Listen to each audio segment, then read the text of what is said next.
এই তকমাটা কে দিয়েছে আমি জানি না। আমি সবসময় নাইট-রানের জন্য শুভকামনা থাকবে। সেটা বাংলাদেশ টিমের হয়ে খেলুক, পিএসএল খেলুক। আমি খুব একটা সারপ্রাইজ হব না যদি সে পিএসএল খেলতে যায় অথবা টেস্ট টিমের জন্য যেভাবে সিরিজের জন্য তাকে ডাকা হয়।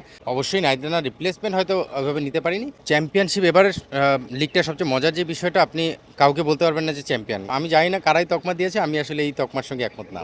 ৫ রাউন্ডে ৪টা জয়। রহস্যটা কি আসলে? রহস্যর কিছু না। আসলে আমরা ম্যাচ জেতার জন্য খেলি এবং আমাদের চ্যাম্পিয়নশিপের যে লক্ষ্য সেটার জন্য স্টেপ বাই স্টেপ আগানো। প্রতিটা ম্যাচে আমরা সেই স্টেপ বাই স্টেপ আগানোর চিন্তা করছি। আমাদের ক্যাপ্টেন থেকে শুরু করে প্রতিটা প্লেয়ারের সেই একই লক্ষ্য। প্রথম ম্যাচটা আমরা হোঁচট খেয়েছি। বাট হোঁচট খেলে আসলে যেটা হয় শুরুতে হোঁচট খেলে অনেক সময় সেটা পজিটিভ দিকেও নিয়ে যাওয়া যায়। সেই কাজটাই করার চেষ্টা করছি প্লেয়াররা। আমরা নিজেরাও তাই করছি।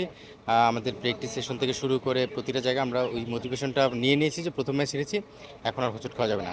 সামনে কিছু ভালো ম্যাচ আমাদের জন্য অপেক্ষা করছে। নিশ্চিতভাবে সেই কনফিডেন্সটা আমরা এই ম্যাচগুলো থেকে নিয়ে নিয়েছি। লম্বা সময় ধরে আবাহনী টানা চ্যাম্পিয়ন হয়ে আসছে। অনেকেই ভেবেছিল এবারের আসরে হয়তো খুব একটা ভালো করবে না দলটা।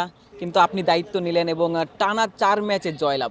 এই মোমেন্টামটা আসলে কতটুকু হেল্প করবে যে দলটাকে আবারও চ্যাম্পিয়নশিপের দিকে এগিয়ে নিয়ে যেতে? চ্যাম্পিয়নশিপ এবারের লিগটার সবচেয়ে মজার যে বিষয়টা আপনি কাউকে বলতে পারবেন না যে চ্যাম্পিয়ন। এর আগে হয়তো দু একটা দলের নাম বলা যেত ১-২ এরাই হতে হবে। বাট এইবার কোন দল চ্যাম্পিয়ন হবে, কোন দল রানার্স আপ হবে, থার্ড হবে সেই জিনিসটা বলাটা খুব চ্যালেঞ্জিং। বিকজ আমরা দেখছি মানে খুব স্বীকৃত প্লেয়ার অনেক দলে নেই। তারপরে সেই দল কিন্তু অনেক স্বীকৃত প্লেয়ার থাকা সত্ত্বেও সেই দলকে হারিয়ে দিচ্ছে। সো এটাই এবারে লিগের মজা এবং আমার দলটা যেখানে আমরা মনে করি যে আমরা প্রপার ম্যাচ খেলার চেষ্টা করছি। স্টেপ বাই স্টেপ প্রতিটা ম্যাচ হিসেবে চিন্তা করছি। চ্যাম্পিয়নশিপ জানি না। আবাহনী আগে কী করেছে সেটা তো আলোচনায় যেতে চাই না বা ফিউচারে কী হবে সেটা বলতে চাই না। আমরা স্টেপ বাই স্টেপ আগাতে যাচ্ছি এবং এভাবেই করেই চ্যাম্পিয়নশিপের দিকে এগিয়ে যেতে হয়। তো আমরা সেই কাজটাই করার চেষ্টা করছি। অনেক ইয়ংস্টাররা রয়েছেন, সেই সাথে মমিনুল হকও রয়েছেন, যিনি আসলে ওই তার নামে একটা আর কি টেস্ট খেলোয়াড় একটা তকমা গায়ে লেগে আছে তার।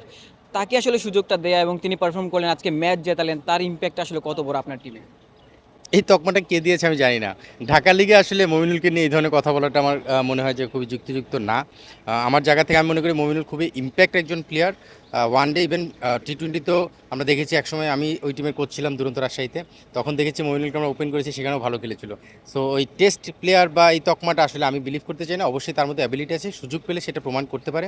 প্রথম কয়েকটা ম্যাচ সেভাবে সুযোগ আসেনি, যখন সুযোগ এসে ফেল করেছিল। বাট আজকে খুব দরকার ছিল। কারণ আমাদের উপর থেকে যখন ফেল করেছে মমিনুলের যে ইনিংসটা, সেই ইনিংসটা নিশ্চিতভাবেই ম্যাচের ডিফারেন্স তৈরি করে দিয়েছে। সো আসলে প্রুভেন প্লেয়ার। আমি জানি না কারাই তকমা দিয়েছে, আমি আসলে এই তকমার সঙ্গে একমত না। আপনার সামনে একটা দোটানা আসছে, যদি আসলে নাহিদ রানাকে সুপার লিগে না পাওয়া যায়, তিনি পিএসএল এ খেলতে যাওয়ার একটা সম্ভাবনা রয়েছে। আপনি আবাহনীর কোচ হিসেবে ওই ব্যাপারটা কিভাবে দেখবেন? কিংবা প্লেয়ারের পার্সপেক্টিভ থেকে যখন একটা ফ্র্যাঞ্চাইজি লিগে সুযোগ আসে তার পিএসএল এর মতো মঞ্চে, তখন ওই ব্যাপারটা আসলে আপনার পক্ষ থেকে কি বলার আছে?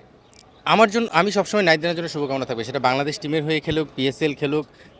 আসলে সে যে এরকম একটা মিসিং হওয়ার সম্ভাবনা রয়েছে সুপার লিগে, সেটা চিন্তা মাথায় ছিল আগে থেকেই। টিম করার সময় এই বিষয়টা মাথায় ছিল। সো আমি খুব একটা সারপ্রাইজ হব না যদি সে পিএসএল খেলতে যায় অথবা টেস্ট টিমের জন্য যেভাবে সিরিজের জন্য তাকে ডাকা হয়। সো ব্যাক অফ মাইন্ডে কিছু প্ল্যান নিয়েই তো আমি টিমটা সাজিয়েছি। অবশ্যই নাইট-রানার রিপ্লেসমেন্ট হয়তো ওইভাবে নিতে পারিনি। বাট নাইট-রানার এই ঘটনাটা যে ঘটতে পারে বা আনএভেলেবল হতে পারে সুপার লিগে, সেটা জানি, সেভাবে করেই টিম সাজিয়েছি।